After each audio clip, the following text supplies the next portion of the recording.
A standout feature of the Culling Game lies in how many Heian era or other older sorcerers reincarnate in the modern world, as their essence finds itself in the bodies of modern-day humans. These ancient beings know how to navigate life in a world overridden with technology, as they have access to their vessel's brains. Because the story of JJK kicks off with Yuji becoming Sukuna's vessel, I thought it'd be cool to take a deep dive into this topic, especially with respect to the more prominent characters. Now, I'm going to divide the video into separate subcategories for the sorcerers, such as Sukuna's vessels, reincarnated sorcerers, and so on for convenience. Sukuna's vessels. Hosting the strongest sorcerer of all time in your body is quite the feat, but he can't take place as easily as simply ingesting a cursed object containing the essence of said sorcerer. Yet, two characters managed to pull it off, with Yuji literally having Sukuna suppressed, while Sukuna had to break Megumi mentally to have proper control while in his body, which is quite the upscale for two of the most important characters in Jujutsu Kaisen.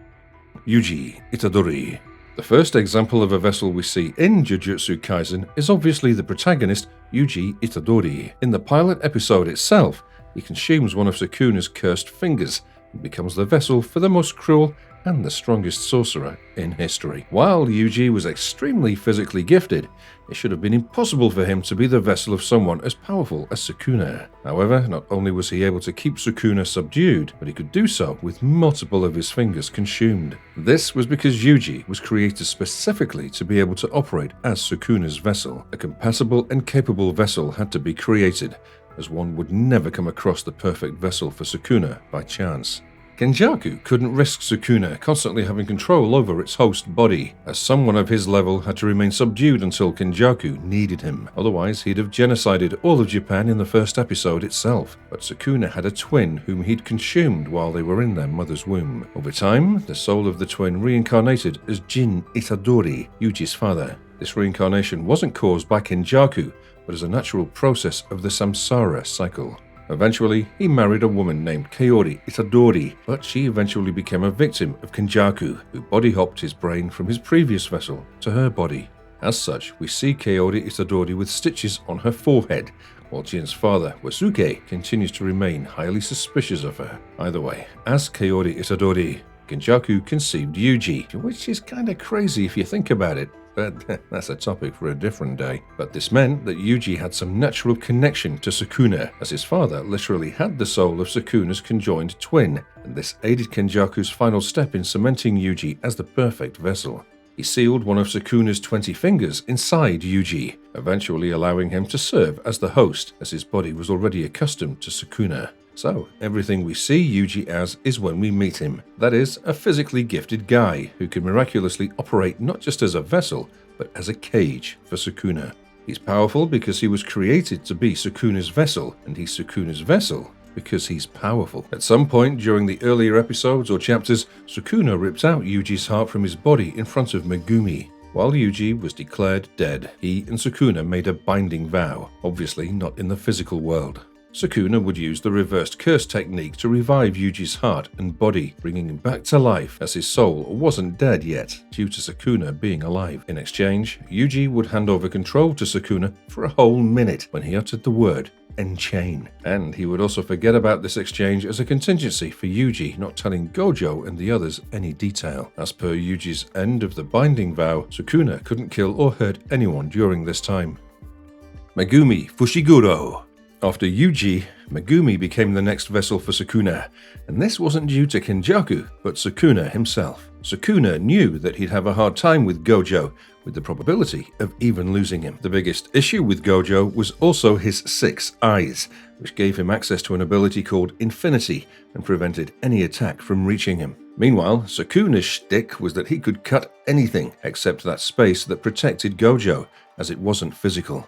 Megumi comes in here because the only ones to have ever had the ability to oppose a 6-eyes user in the past have been Zenin with the 10-shadow Shikigami technique, specifically due to their access to the Shikigami named Mahoraga, who could adapt to any technique and beat it. Sukuna needed Mahoraga on his side, as it would allow him to adapt to Gojo's Infinity and cut through the space. As such, he needed Megumi to be his vessel and not Yuji, which is why Sukuna was always so interested in him and wanted him to keep honing his talent. This is also why Sukuna wouldn't only refuse to kill Megumi, but he'd also protect him if he could, as seen in Shibuya after Megumi had already released Mahoraga.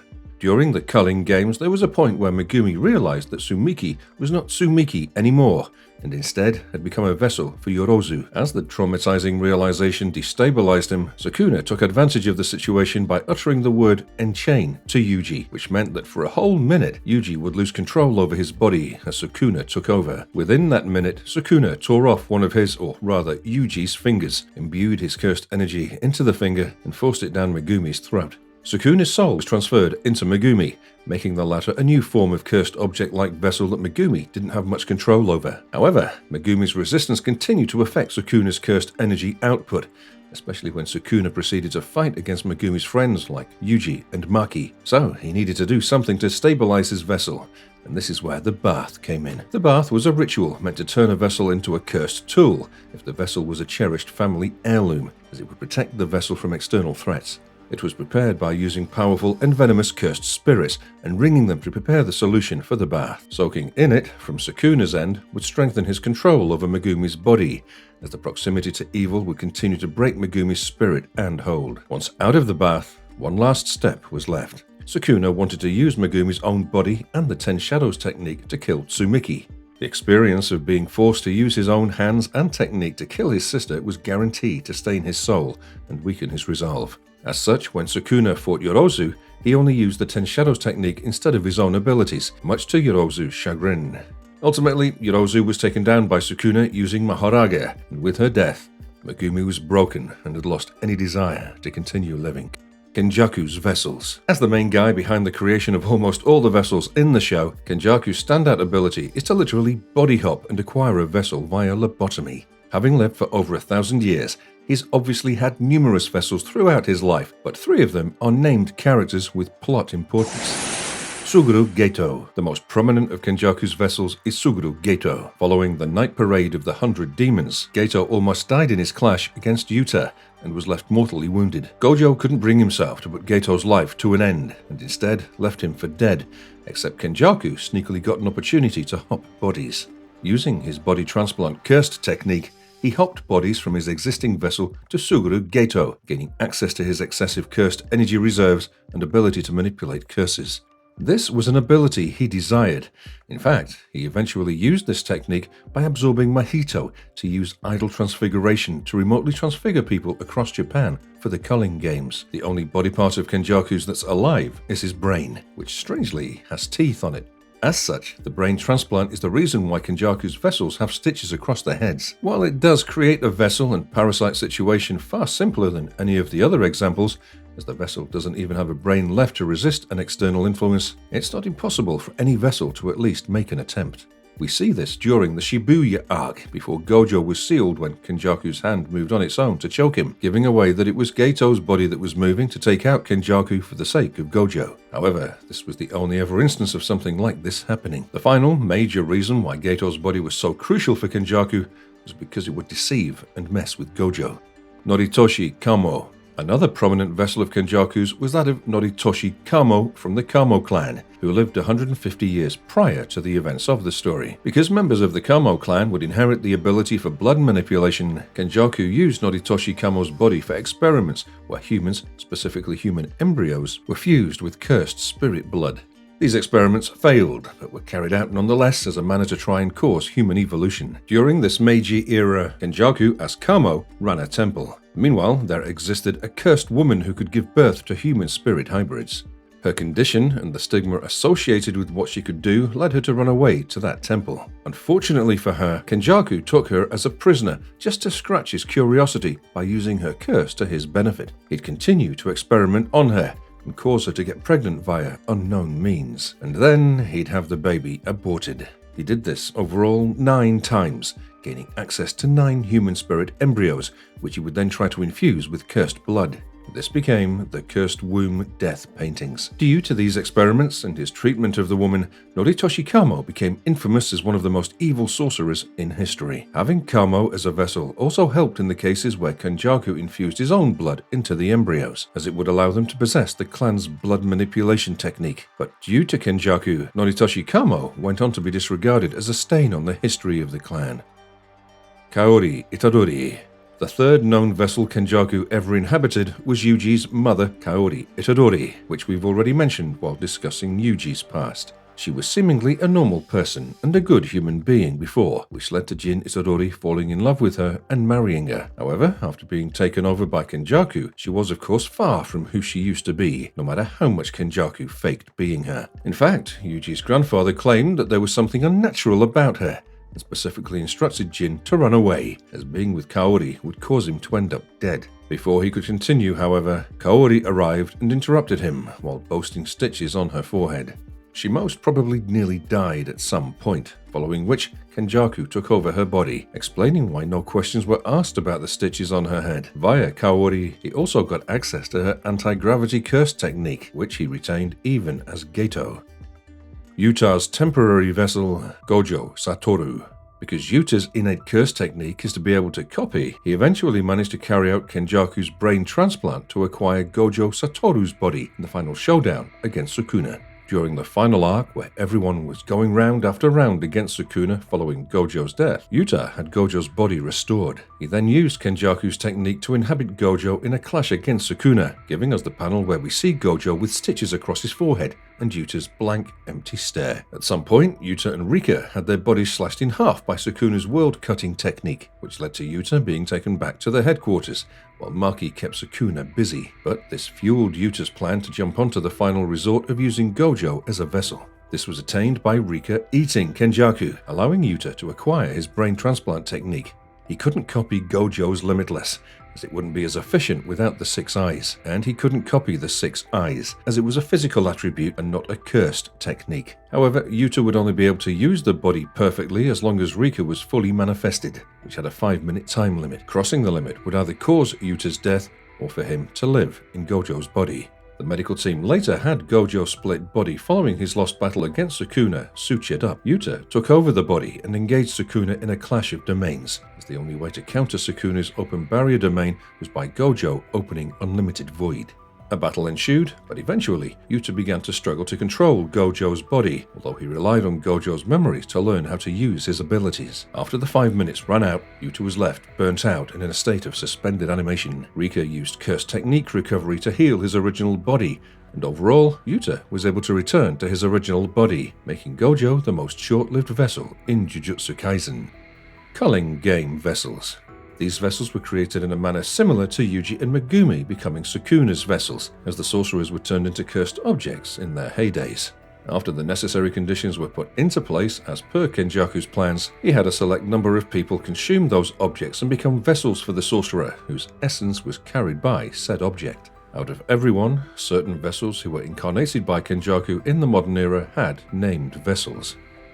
Sumiki Fushiguro. Probably the one with the most plot relevance among all Culling Game reincarnated sorcerers, Sumiki Fushiguro was a non-sorcerer. Since her very introduction in Season 1, we were made aware of the fact she was cursed and was left in a comatose state for some mysterious reason. But this was done by Kenjaku, who had cursed multiple non-sorcerers across Japan to have them as players in the Culling Game. Sumiki stayed in this coma for a year and 7 months, until Kenjaku remotely cast Idol Transfiguration and activated her mark. Instead of awakening a possible cursed energy, however, Sumiki became the vessel for a powerful Heian-era sorcerer named Yorozu, who Kenjaku had made a binding vow with for her reincarnation at the same time as Sukuna, considering she was obsessed with him. After Tsumiki woke up as Yorozu, she found herself in the Culling Games as a participant, while her unassuming brother handed her 100 points for free. But because she'd been transfigured by Idol Transfiguration, she'd physiologically acquired the strength to serve as the vessel of an ultra-powerful sorcerer, despite having been a civilian. And with the activation of the vessels,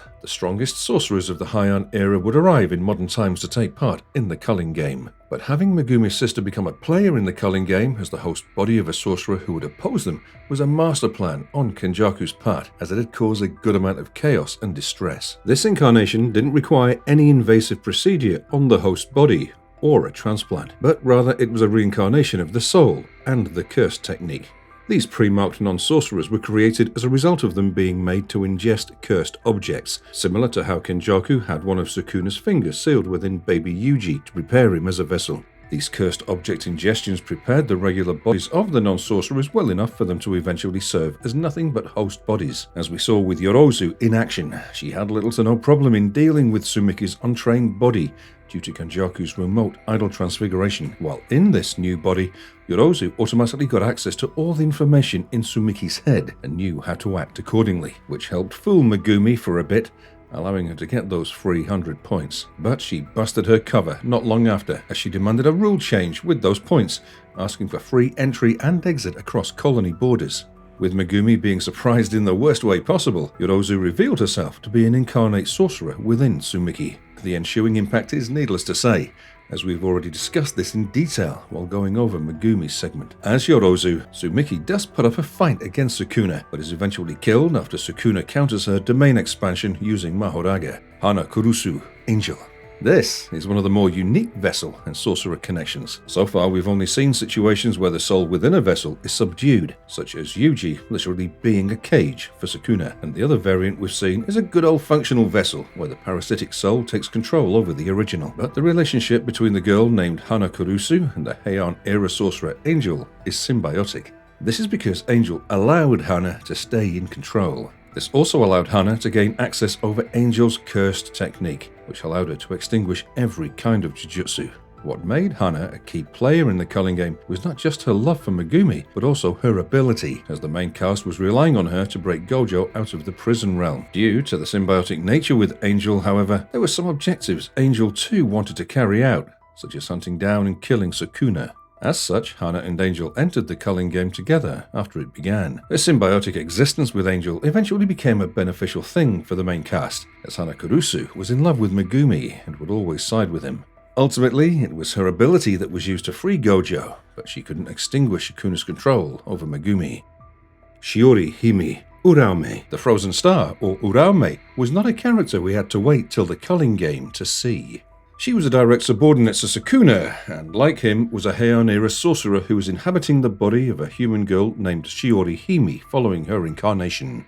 She had incarnated prior to Sukuna, and as a result, allied herself with Kenjaku to revive her master. Uraume has been crucial in the series, not directly, but as someone who's always aided Sukuna, as seen with her preparing the bath, and so on. What stands out is Uraume's gender, as the Heian-era sorcerer was definitely a biological male, but had incarnated into a female body, unlike the other sorcerers who got a body of their respective biological sex. Gege did mention once that Uraume had specifically asked Kenjaku back then to prepare a female body for them.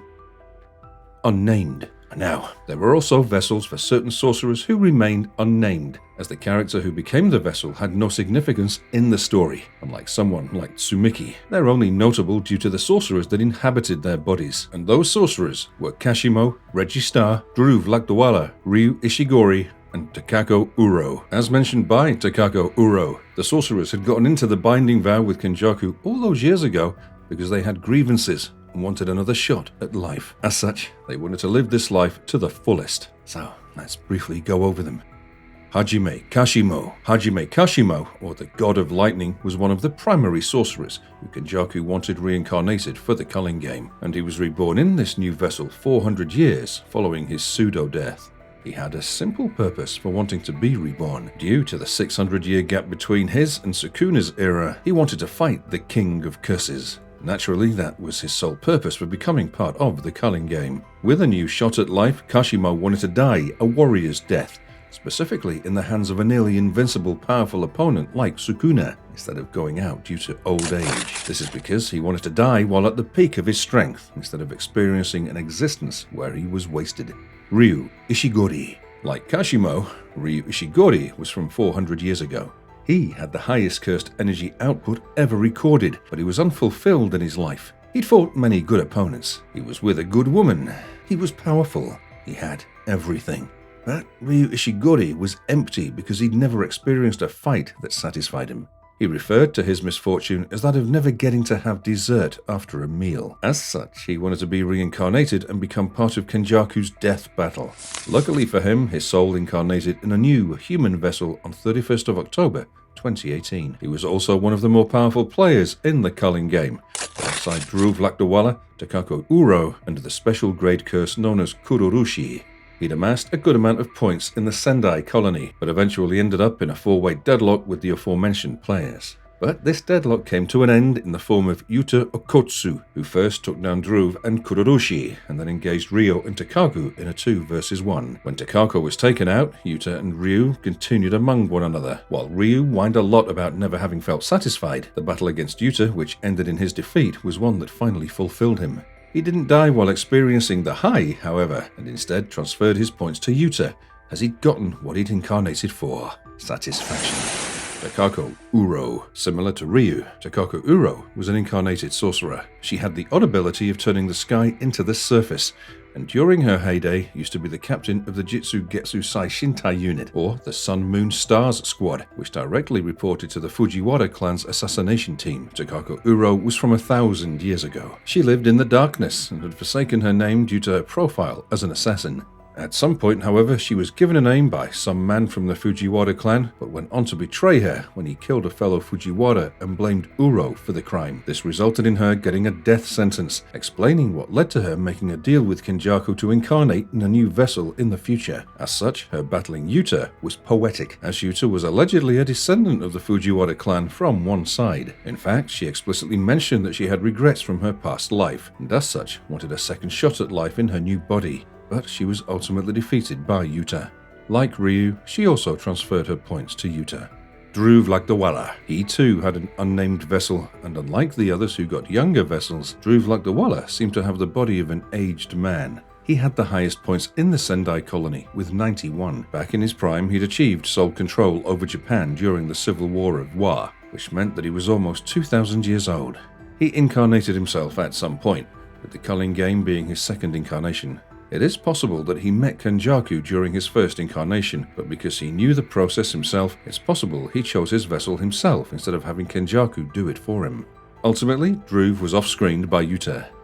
Reggie Star. It's unknown as to which era Reggie Star was from, but after his incarnation, he went on to lead his own group of sorcerers. However, he was the only reincarnation in a vessel body in his group. He probably had a say in his choice for his own vessel, as the face of the person he inhabited went perfectly with his rockstar-like name of Reggie Star, considering the vessel had long lightened hair and a stylized beard with a minor scar on his cheek. Despite his strength and status as a sorcerer from an old era, he was taken down by Megumi, which he found to be humiliating for himself. In the end, he was mortally wounded by Megumi and transferred his points to the boy before meeting his end.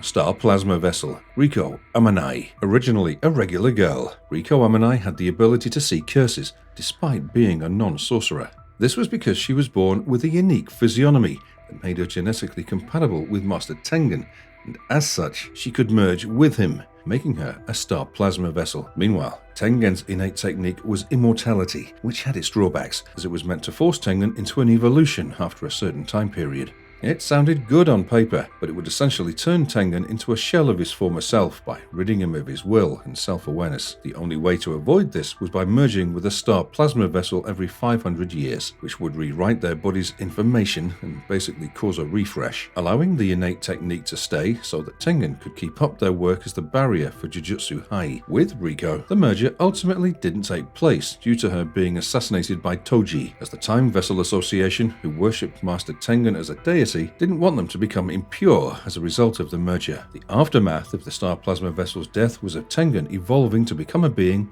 who was more cursed spirit than human. Cursed Womb Death Paintings.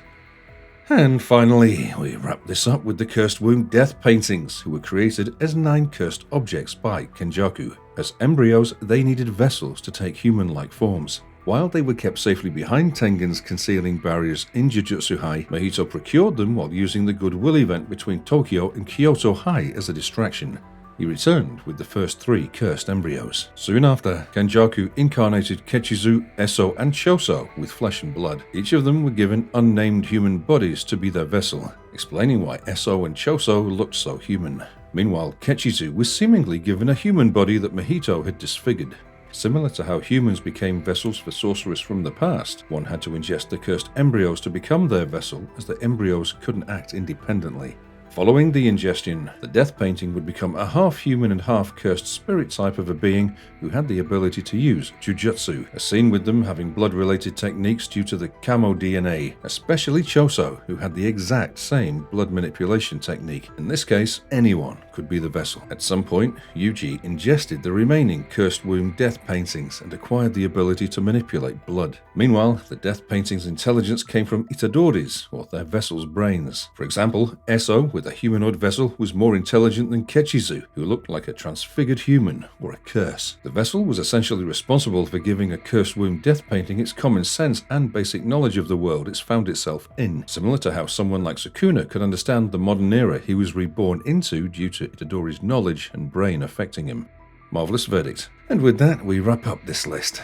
It's interesting how the vessel system is so ever-present throughout the show, specifically due to Kenjaku, whose USP lies in creating vessels for himself, without which he'll perish. As such, vessels hold history spanning up to a millennium, allowing them to continue in the modern world. But while that sounds great on paper, it becomes the bane of the Jujutsu world, as almost each reincarnated sorcerer has ended up taking innocent people as their vessels. Hence why we see Yuji Itadori go through tremendous mental stress as a pure-hearted boy's body is used time and time again to hurt his loved ones and people in general. Kenjaku toys with Geto and Gojo as he uses their bond as an ammo to catch the strongest sorcerer of the present off guard, not doing which would cause the story to come to an early end. And yet for some people, such as the cursed womb death paintings, a vessel is a life and a chance, proving that a vessel is not always a cage, but sometimes it's a chance. With that, today's video comes to an end. Did you like it? Share all of your thoughts with us in the comments. Till then, see you and have a great day.